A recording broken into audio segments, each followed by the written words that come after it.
Alright, so I'm very excited for this one because today we have not one but two new flip phones, the Motorola Razr 40 and the Motorola Razr 40 Ultra. And when it comes to flip phone, I have three major concerns. Number one, they are pretty expensive. Number two, the battery life is not that great. And number three, when closed, the phone is as good as a smartwatch. Like the cover display can only show a few notifications and some inbuilt widgets. But all of this changes from the new Razr 40 series, and we just got to know the pricing starts at 54,999 with bank offers, which makes it about 30,000 cheaper than the Samsung Galaxy Z Flip 4. Now we have already given our first impressions on the Razr 40 Ultra. You can go check that video out after watching this one, because I won't be talking about the same stuff. Rather, to make things interesting and different for you guys, I've been using the Razr 40 Ultra as my primary device for 5 days, so I'll give you my practical views on this and tell you if the Razr 40 Ultra truly deserves your attention or not. Let's go. Now, I'm mostly talking about the Razr 40 Ultra because the internal display, hinge and everything is similar in both the phones. But wherever there is a difference, I'll also mention the Razr 40. Let me first show you the box content. You get the phone, some paperwork, a hard case, that's good, 33-watt charger, Type A to Type C cable and a SIM ejector tool. Good to see that even in the Indian variant, we get everything inside the box. So nice. Now before we get to the highlight feature of this phone, let me first tell you about the build quality, because in my 5 days of use, I would say the phone's design is very nice. Of course, it's a premium phone. I mean, it is a flip phone, so when closed, it looks so cute and fits in my palm so easily. Now Razr 40 Ultra comes in two variants, black one, and this is Viva Magenta, and I'm just in, like, this is so flashy, I just love it. It has a textured leather finish and the in-hand feel is so good. The black one is also good, but at times it can get a bit slippery. And the best thing here is, even on the regular Razr 40, you get the same textured vegan leather finish, but in a different color. And even this looks and feels very nice in hand. And here's something cool. See, opening and closing the phone with just one hand feels so satisfying. Oh, San, can you call me? Sure, hang on. Okay, so I got the call and now I just have to do this to pick up the call. What's up, Sayad? Hi, how are you? And now I just have to do this to disconnect it. It feels so nice. Speaking of which, the hinge used here seems pretty sturdy, and when you close the phone, see, it shuts completely, like there is no gap, so there is less chance of dust and all entering here. Also, if you see side by side, it is actually slimmer than the Z Flip 4. Plus, you get Corning Gorilla Glass Victus protection on the Razr 40 Ultra along with metal frames on the side. Also, you get side mounted fingerprint sensor on both the phones. But the thing that separates it from other flip phones is this.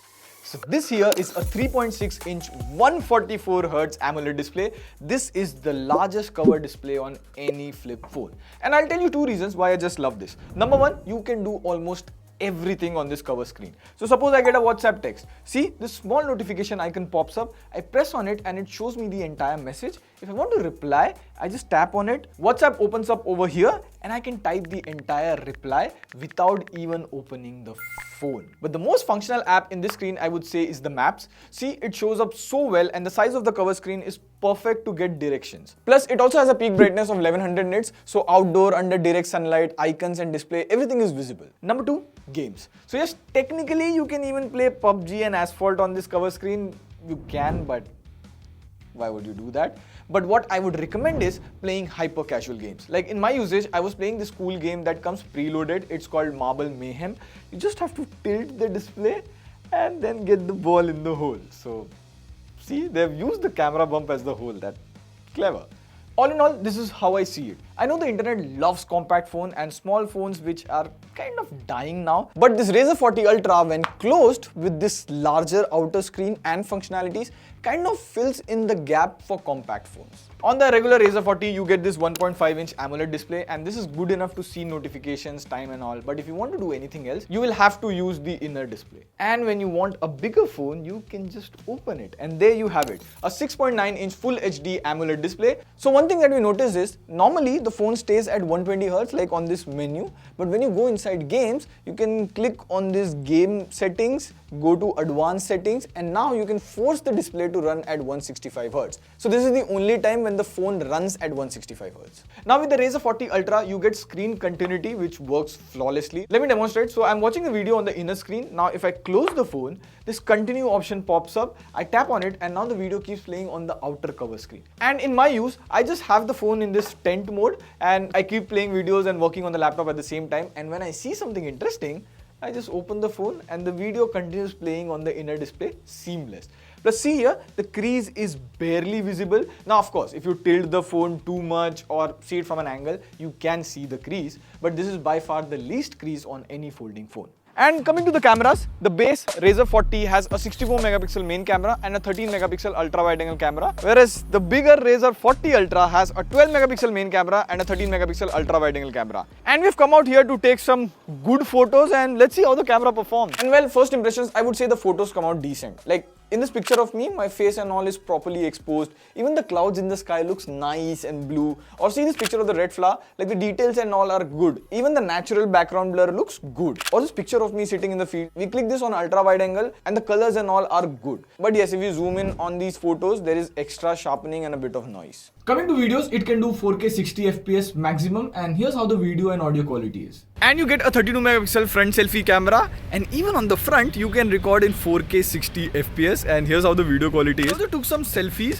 and there's a slight bluish tint on the photos, but overall the selfies are also decent. And another plus point of a flip phone is this tripod mode. So I can keep the phone like this and take photos, and this is also ideal for shooting reels when you are alone. Coming to performance, the base Razr 40 comes with Snapdragon 7 Gen 1 processor, 8GB RAM, 256GB UFS 2.2 storage. You can consider Snapdragon 7 Gen 1 to be around Snapdragon 778G Plus. On the bigger brother 40 Ultra, you get a Snapdragon 8 Plus Gen 1 processor, 8GB RAM, 256GB UFS 3.1 storage, and day-to-day activities like browsing the web, watching videos and all of that, both the phones are pretty smooth. There is no lag or whatsoever on both the phones, but now we'll play BGMI because BGMI is back. So now the max you can go is HDR 60 FPS.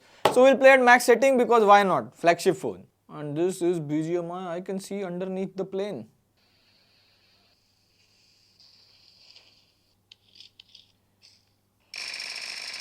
I can't find. Overall, the gameplay was good, and since the phone is so tall and wide, you can easily touch the controls here and here, and it gives you the vibe of like a small console in your hand. Besides this, both the phones comes with Android 13 right out of the box, and both have Motorola's MyUX skin. Now we have done a dedicated video on MyUX. You can watch that video from over here, but I'll tell you about two cool features that I really liked. First is Moto Secure. So suppose you have any secret pictures, then you can use Moto Secure and have a secondary gallery that is password protected. And second is Ready For. So if you have a Wi-Fi enabled TV, then you can convert that into a wireless desktop using your phone. Now I can play games on my TV, and all of this is running on this phone. Other than this, the software here is very close to stock Android. Of course, it's Motorola, there is no bloatware or anything. Now on the Razr 40 Ultra, you get a 3800 mAh battery, which is in medium usage, it is okay. Like in my case, since I was using the smaller cover display more, it did last me almost one full day. However, if you use it heavily, you do gaming, then you will obviously drain the battery much faster. On the battery side of things, I would say the base variant is better because it comes with a 4200 mAh battery. Other than that, you also get 30 watt fast charging charger included in the box. Plus you get 5 watt of wireless charging on both the phones. So yeah, that was the all new Motorola Razr 40 and the Motorola Razr 40 Ultra. Now the most important thing about this phone is pricing. So the base Motorola Razr 40 starts from 59,999, and with bank discounts and all of that, you could get it for as low as 54,999. Coming to the big brother, the Motorola Razr 40 Ultra, it starts from 89,999. With bank discounts and all of that, you can get it as low as 82,999. Now, here's what I feel. For foldables to become mainstream, they need to be cheaper. Even if you get a low power chipset like 778G and all of that, the pricing of a foldable is very important. And I don't know about the sales number and all of that, but this is definitely very good pricing from Motorola. Oh, by the way, we are thinking of reviewing either one of these, so let us know which one you are interested in most. On that note, this is Pradeep signing off. See you in the next one. Pew, pew, pew.